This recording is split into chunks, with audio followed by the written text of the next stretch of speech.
بسم اللہ الرحمن الرحیم۔ اللہ کے لیے وقت نکالو، اللہ ہماری زندگی سے پورا وقت نکال دے گا۔ روزانہ اس دنیا سے لوگوں کا رخصت ہوتے رہنا زندہ رہنے والوں کے لیے بہت بڑی نصیحت ہے۔ حرام اور حلال پر کوئی لیبل نہیں لگا ہوتا، ان میں جو چیز فرق کرواتی ہے وہ خوف خدا ہے۔ اپنی زندگی ایسی جیو کہ اللہ تعالیٰ کو پسند آ جاؤ۔ دنیا والوں کی سوچ تو روز بدلتی رہتی ہے۔ حضرت ابوبکر صدیق رضی اللہ تعالیٰ عنہ نے فرمایا، فضول خواہشات کے پیچھے مت بھاگو، جس پر اللہ کرم کرتا ہے وہ بچا ہوتا ہے حرص، ہوس اور غصہ سے۔ رسول صلی اللہ علیہ وسلم نے فرمایا، یہ دین ہمیشہ قائم رہے گا اور مسلمانوں کی ایک جماعت اس دین کی خاطر مسلسل جنگ کرتی رہے گی یہاں تک کہ قیامت آ جائے۔ اچھا انسان کی سب سے پہلی اور سب سے آخری نشانی ہے کہ وہ ان لوگوں کی بھی عزت کرتا ہے جن سے کسی قسم کے فائدے یا مفاد کی توقع نہیں ہوتی۔ یاد رکھیے کہ فرائض کے چھوڑنے سے جو عذاب آتے ہیں وہ وظائف کے پڑھنے سے ختم نہیں ہوتے۔ بسم اللہ الرحمن الرحیم۔ اپنے دن کی ابتدا 3 چیزوں سے کیجیے: کوشش، سچ، یقین۔ کوشش بہتر اور نیک زندگی کے لیے، سچائی اپنے کام کے ساتھ، یقین اللہ کی ذات پر۔ حضرت علی رضی اللہ تعالیٰ عنہ نے فرمایا، 3 انسان 3 چیزوں سے محروم رہیں گے: غصے والا صحیح فیصلے سے، جھوٹا عزت سے اور جلد باز کامیابی سے۔ دنیا کے ہر میدان میں ہار جیت ہوتی ہے، لیکن اخلاق میں کبھی ہار اور تکبر میں کبھی جیت نہیں ہوتی۔ حضرت ابوبکر صدیق رضی اللہ تعالیٰ عنہ نے فرمایا، پوری دنیا میں صرف ایک شخص ہے جو خود بھی صحابی ہو، اس کے ماں باپ بھی صحابی ہوں اور اس کی اولاد بھی صحابی ہو اور اولاد کی اولاد بھی صحابی ہو۔ یہ عظیم تر خصوصیات اگر کسی صحابی کو حاصل ہیں تو وہ صرف حضرت ابوبکر صدیق رضی اللہ تعالیٰ عنہ ہیں۔ اپنا مال جو اپنا نہیں۔ رسول صلی اللہ علیہ وسلم نے فرمایا، آدمی کا مال تو وہ ہے جو اس نے صدقہ کر کے آگے بھیج دیا، جو وہ پیچھے چھوڑ گیا وہ تو اس کے ورثہ کا مال ہے۔ رسول صلی اللہ علیہ وسلم نے ارشاد فرمایا، جن لوگوں کی زبانیں اللہ پاک کے ذکر سے تر رہتی ہیں وہ ہنستے ہوئے جنت میں داخل ہوں گے۔ رسول صلی اللہ علیہ وسلم نے ارشاد فرمایا، کوئی صدقہ پانی پلانے سے بڑے ثواب والا نہیں ہے۔ حضور صلی اللہ علیہ وسلم سے پوچھا گیا کہ نجات کا ذریعہ کیا ہے؟ فرمایا، اپنی زبان کو قابو میں رکھو، ہمارا گھر تم کو سمائے رکھے، یعنی بلا ضرورت گھر سے نہ نکلو اور اپنی غلطی پر رویا کرو۔ جو شخص بیٹی کے پیدا ہونے پر خوشی کرے تو وہ خوشی کرنا 70 بار خانہ کعبہ کی زیارت کرنے سے افضل ہے۔ فرمان رسول صلی اللہ علیہ وآلہ وسلم۔ رسول صلی اللہ علیہ وسلم نے ارشاد فرمایا، قیامت کے دن لوگ حساب و کتاب میں مبتلا رہیں گے، صدقہ دینے والے اپنے صدقہ کے سایہ میں ہوں گے۔ 3 عبادات آپ کا مقدر بدل سکتی ہیں: کلمہ طیبہ کا ورد، استغفر اللہ کی کثرت، درود سلام کی کثرت۔ ڈیلیٹ کرنے سے پہلے کسی کو ضرور گفٹ کریں۔ یاد رہے کہ اگر کسی نے آپ کے میسج کی وجہ سے ان 3 عبادات کو اپنا لیا تو اس کا اجر آپ کو مرنے کے بعد بھی ملتا رہے گا۔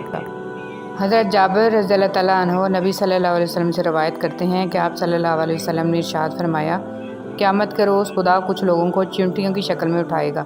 لوگ انہیں اپنے قدموں سے روندیں گے، پوچھا جائے گا، یہ چیونٹیوں کی شکل میں کون لوگ ہیں؟ انہیں بتایا جائے گا کہ یہ وہ لوگ ہیں جو تکبر کرتے تھے۔ آیت الکرسی۔ آیت الکرسی کو سید القرآن کہا جاتا ہے۔ آیت الکرسی قرآن کا بلند ترین نقطہ ہے۔ رسول صلی اللہ علیہ وسلم خدا آیت الکرسی کی تلاوت کے وقت مسکراتے رہتے تھے۔ آیت الکرسی یرقان کی بیماری کا علاج ہے۔ جس گھر میں اسے پڑھا جائے گا، شیطان 3 روز تک اس کے گھر کے قریب بھی نہیں آئے گا۔ جو وضو کے بعد اسے پڑھے گا، اسے 40 سال کی عبادت کا ثواب دیا جائے گا۔ اس کی 70 بار تلاوت معالج کی دعا کی محتاجی ختم کر دیتی ہے۔ گھر سے باہر نکلتے وقت آیت الکرسی کا پڑھنا مقاصد میں کامیاب کروا دیتا ہے۔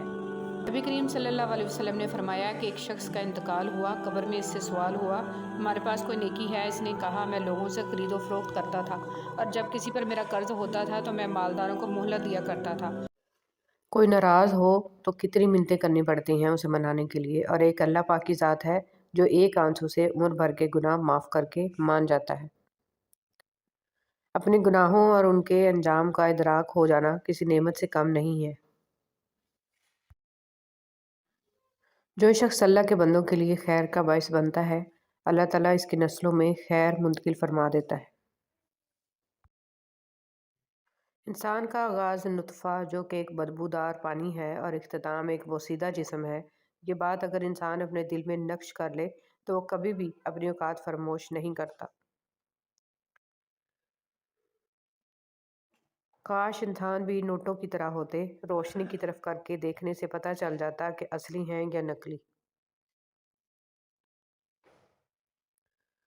کچھ لوگ اپنے آپ کو انسان نہیں فرشتہ سمجھتے ہیں، ان کے کام بھی فرشتوں جیسے ہیں، یعنی دوسروں کے گناہوں اور برائیوں کا حساب رکھنا۔ حضرت علی رضی اللہ عنہ نے فرمایا، مجھے مایوس ہونے والے شخص پر تعجب ہوتا ہے جبکہ اس کے پاس استغفار کی قوت موجود ہو۔ اگر آنکھ کی بینائی ختم ہو جائے تو انسان رات اور دن میں فرق نہیں کر سکتا، اسی طرح اگر انسان دل کا اندھا ہو جائے تو وہ حق اور باطل میں فرق نہیں کر سکتا۔ مولانا جلال الدین رومی۔ تعلقات کو نبھانے کے لیے عہد و پیمان کی ضرورت نہیں ہوتی، ضرورت ہوتی ہے تو بس ایک دوسرے سے مخلص ہونے کی۔ وہ تعلق چاہے دوستی کا ہو، محبت کا ہو، خون کا ہو یا احساس کا۔ خون کے رشتے جیسے بھی ہوں، انہیں ہر حال میں انسان اپنی آخری سانس تک نبھاتا ہے، چاہے خوشی سے نبھائے یا مجبوری سے۔ منہ بولے رشتے صرف الفاظ تک محدود ہوتے ہیں، ہم ان کی ذرا سی غلطی پر انہیں ہمیشہ کے لیے اجنبی کر دیتے ہیں۔ ہم مبالغہ رئی سننے والے اور مبالغہ رئی سے کام لینے والے لوگ ہیں، جو کہتے ہیں وہ نبھاتے نہیں۔ کہنا جتنا آسان ہوتا ہے، نبھانا اتنا ہی دشوار ہوتا ہے۔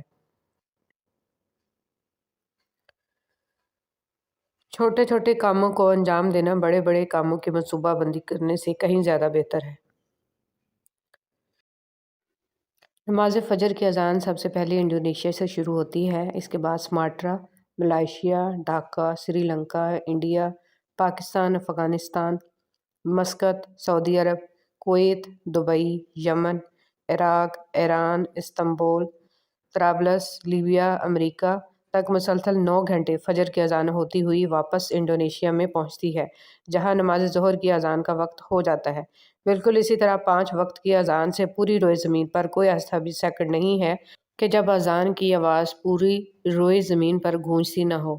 سبحان اللہ، ماشاءاللہ، اس انفارمیشن کو آگے پھیلائیں تاکہ سب کو اذان کی فضیلت اور مرتبے کا اندازہ ہو۔ والدین کا دل جیت لو، کامیاب ہو جاؤ گے، ورنہ ساری دنیا جیت کر بھی